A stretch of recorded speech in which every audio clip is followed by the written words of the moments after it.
To no one's surprise, the United States just got added to a human rights watch list this week. Politicians like to talk about how America is an exceptional country. We're a beacon of free speech and expression.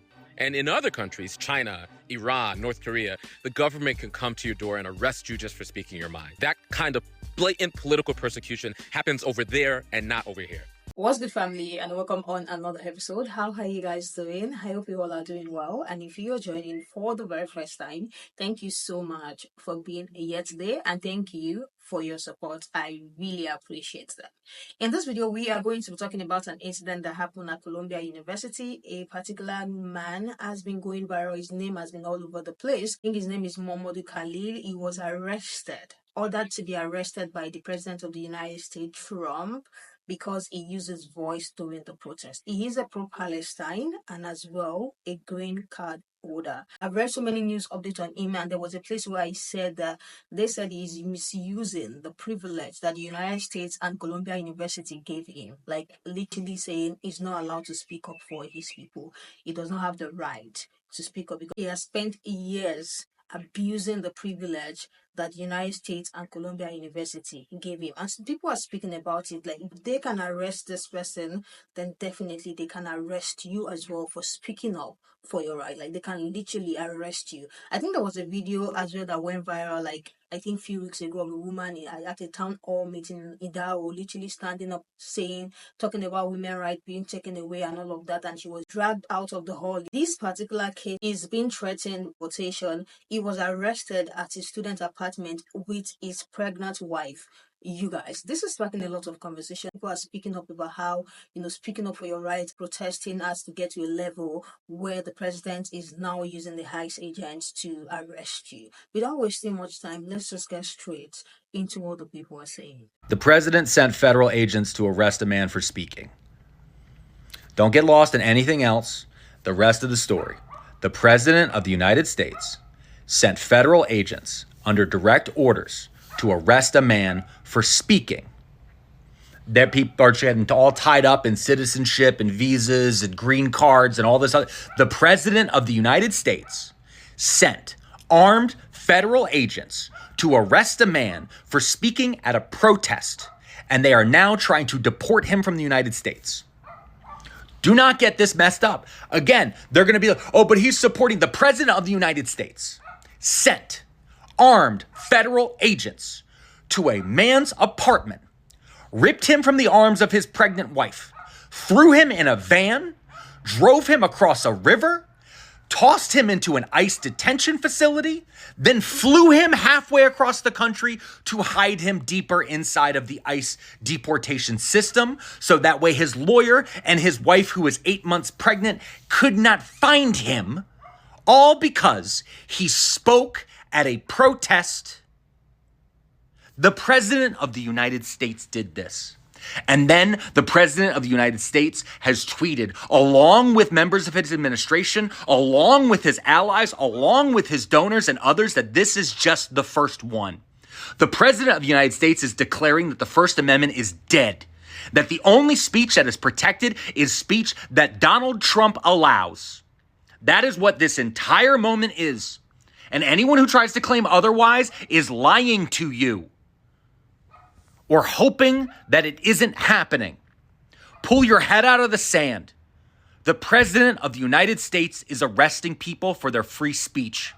And if this continues, we don't have a constitution. To no one's surprise, the United States just got added to a human rights watch list this week.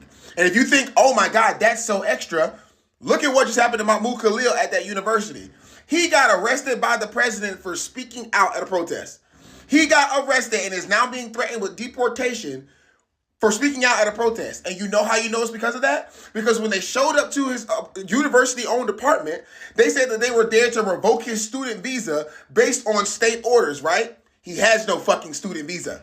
He's a permanent resident. He was there with his 8-month pregnant wife, and they said that they might arrest her too. They said that when they realized that he didn't have a student visa, and he's like, I'm a permanent resident, they're like, well, we're here to revoke that. And now he's in custody and being threatened with deportation. Y'all ignored the fact that Trump said, I want to be a dictator on day one. He's doing things that a dictator does, and he sympathizes with Russia, who has a dictator. He prides himself on being similar to dictators throughout history, and y'all think he gives a fuck about y'all. Y'all voted for our rights to be taken away, for people to be hurt. This shit is... Politicians like to talk about how America is an exceptional country. We're a beacon of free speech and expression. And in other countries, China, Iran, North Korea, the government can come to your door and arrest you just for speaking your mind. That kind of blatant political persecution happens over there and not over here. Except it did just happen here. On Sunday, a graduate student in New York City, Mahmoud Khalil, was arrested and taken from his family to a detention center in Louisiana to be deported. Now, Mahmoud is a legal permanent resident of this country. He hasn't broken any laws. He wasn't detained because his paperwork was funny or anything like that. Mahmoud was hauled off by armed men just because he said something the president didn't like. He spoke up for his people, the Palestinian people. Now, you've probably never heard of Mahmoud. You might not agree with all of his views, but most of us have views that are unpopular with the powers that be. Think about your most unpopular view. Imagine if they could lock you up for it. If they could come for a legal resident purely for speaking his mind, then we are all at risk. What we say, what we think, and what we post can be used against us. I know I don't want to live in a country where the president has the power to sic law enforcement on people just for what they say or how they express themselves. And whoever you supported in this last election, I don't think you do either. Trump, Musk, and the rest of them are testing their limits and seeing how far they can push their power. They are counting on all of us to turn a blind eye. Don't let them get away with it. If you want to get involved and push back... Donald Trump sent armed federal ICE agents to arrest a man in his apartment for speaking out at a protest. He even tweeted that this is the first arrest with many more to come. Mahmoud Khalil is a pro-Palestinian activist, a green card holder, and a permanent resident of the U.S. The ICE agents came to arrest him at his student apartment where him and his pregnant wife lived. And they threatened to take her too, but she was a U.S. citizen. His wife is 8 months pregnant. She's literally about to give birth. They detained him and flew him to an immigration facility all the way in Louisiana, like 1,500 miles away from his pregnant wife. I heard someone say that they keep trying to move him further and further down south so that he can go to Guantanamo Bay, and historically is known for really bad things to happen there, like SA and unaliving. Danielle Trump is really not playing. Like, it's really giving bully, because whatever happened to freedom of speech? A peaceful protest, it really makes no sense. He's really just trying to scare people, but luckily for Mahmoud, the judge in New York, they put a block to Donald Trump deporting him, but he's still detained. That's the thing. So hopefully it all works out and they release him back to his wife, because this is crazy. To those of you that are celebrating Mahmoud Khalil's arrest, number one, you sound ignorant. Number two, this is going to be a repeat of what the United States government did with the Patriot Act, where they convinced all of you that it was going to be for foreign adversaries and they were going to spy only on foreign adversaries and not on the American people. And now every single thing you do is monitored. And they convinced you, because you guys are all so worried about everybody else, that it's for foreign adversaries, and now they use it on you. This arrest of Mahmoud Khalil is a testing ground. It is a testing ground to see if they can legally detain legal residents and make them disappear. Mahmoud Khalil is a legal resident. He is married to an American citizen. He has not broken any laws. There are no charges against him. And when his lawyer asked for the warrant, they said they didn't have one and that his green card was being revoked. What did Mahmoud do in order to get his green card revoked? They said Hamas-like activity. He organized pro-Palestinian protests against a genocide that has been declared everywhere. You guys know what group of people German mustache man went after first? Jewish political opposition. People who opposed the Yazis.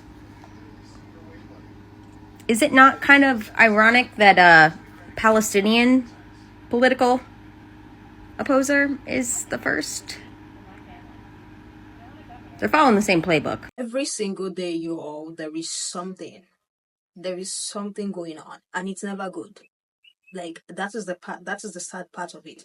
There's always something going on, and it is never good.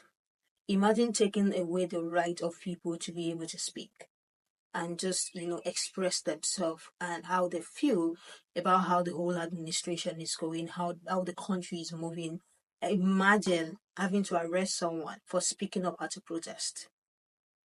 Like, they thought he had a student visa. They got there and he said he has a green card. He said he need to revoke that. They would have even taken along, according to the story that I read, they would have probably taken along the pregnant wife, if not that she is a US citizen. Like, every single day, there is something going on, and the people are not here for it at all. Because if it can happen to him, imagine someone who is on a student visa. What would have been the story if he had a student visa? Maybe he would already be in his country by now. Maybe. What do you guys think about this update? Have you seen the headline? Have you come across it? What was your first take on it? Native Americans and Black Americans have been telling the globe about human rights violation for almost 500 years now. Another one said people don't think. They don't realize that a dictator runs your life completely. And it is everyone, no exceptions. And America is walking right into the eyes wide open. No one around me wanted to listen as I cried to them for months leading up to this election. What does it take? The people have to be personally affected. This is disgusting. I have cut so many people off. Something every single day there is an update, and literally it's not one that brings smiles to people's faces. People have been so stressed with this headline coming back to back, popping up on the news every single day. Let me hear what you guys think about this headline in the comment section. I will catch you guys in the next one.